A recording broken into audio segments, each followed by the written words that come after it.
بسم الله الرحمن الرحيم. السلام عليكم ورحمة الله وبركاته. رب اشرح لي صدري ويسر لي أمري واحلل عقدة من لساني يفقه قولي. ربنا آتنا من لدنك رحمة وهيئ لنا من أمرنا رشدا. ولا ليال waxaan jeclayn inaan fariin u dirno shaqaalaha dowladda ee gaar ahaan ka shaqeeya wasaaradaha kala duwan iyo hay-adaha dawliga. walaalayaal waxaan ognahay inaad cidhiidhi ku jirtaan oo mishaarkiina iyo nolosha qaaliyowday ay isqaadi kari laayihiin.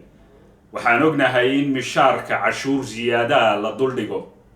waxaan ognahay in awoodda wax iibsi ay aad u hooseyso.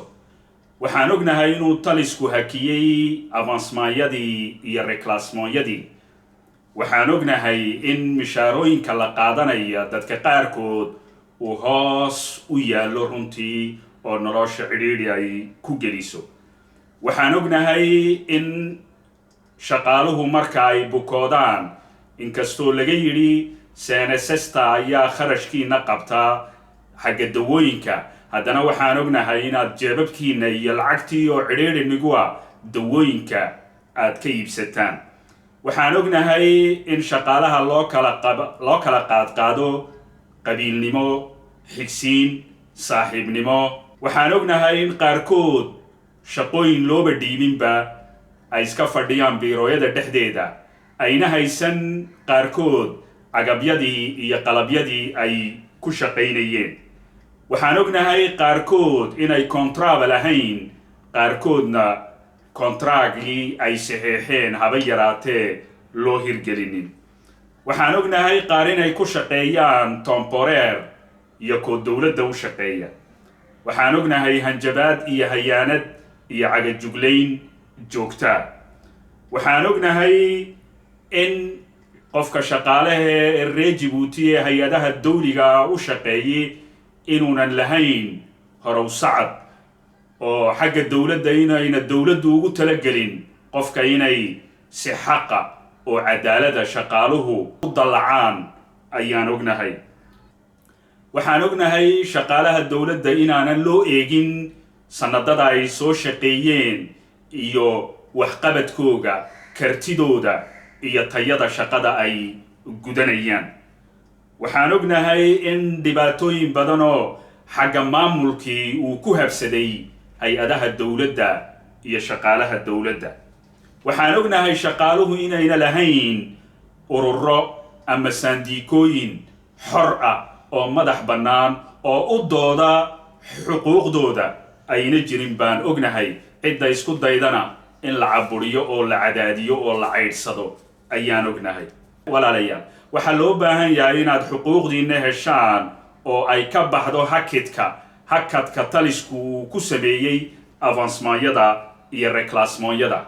waxaa loo baahan yahay in cashuurtan culus ee dultaalla mishaarka la xayiro oo laga noqdo. waxaa loo baahan yahay waxa contrat temporaire ee hay-adaha dowladda lagu shaqeeyo in laga dhigo contrat normaala oo saxa oonan ahayn ku meelgaadh, waa inuu noqdo ku joogtaa. waxaa loo baahan yahay in cadaalad iyo sinaan lagu kala wado shaqaalaha horow socodkooga iyo darajadaha markay kordhayaan. waxaa loo baahan yahay nidaam siyaasadeed oo runtii caafimaad qaba, ka hufan saaxiibtinimo, ka hufan qabyaalad, ka hufan musuqmaasuq, ka hufan intervention. waxaa kaloo loo baahan yahay in siyaasadda laga dhex saaro lagu siyaasadaynayo shaqaalaha dhexdooda. waxaa loo baahan yahay in shaqaaluhu ay helaan waxyaabihii ay ku shaqaynayeen mooraal ahaan iyo agab ahaan iyo qalab ahaan. waxaa loo baahan yahay in lala dagaalamo kala sooca, xigsiinta, qabyaaladda, musuqmaasuqa iyo eexda.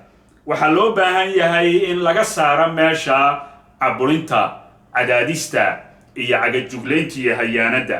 waxaa loo baahan yahay inay shaqaaluhu helaan ururo iyo saandiikooyin xor ah. waxaa loo baahan yahay qorshe qarameed siyaasadeed oo hagaya shaqaalaha dowladda iyo shaqadaba. walaalayaal waxaasoo dhani waxay ku imanayaan isbeddel ka suura gala dalkeenna. waxay ku imanayaan nidaamka hadda talada haya oo ka baxa meesha.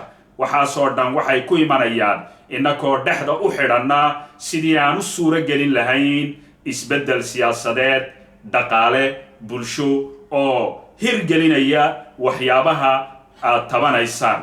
walaalayaal waxaan habeen iyo dharaar u xaydanahay hawshaas inaad ka qayb gashaan, isnidaamisaan, is-abaabushaan, innaka oo nabada dalkeenna oo nabada, innaka oo mida dalkeenna oo mida insha allahu tacaala waanan guulaysanaynaa hadduu ilaahay yidhaahdo.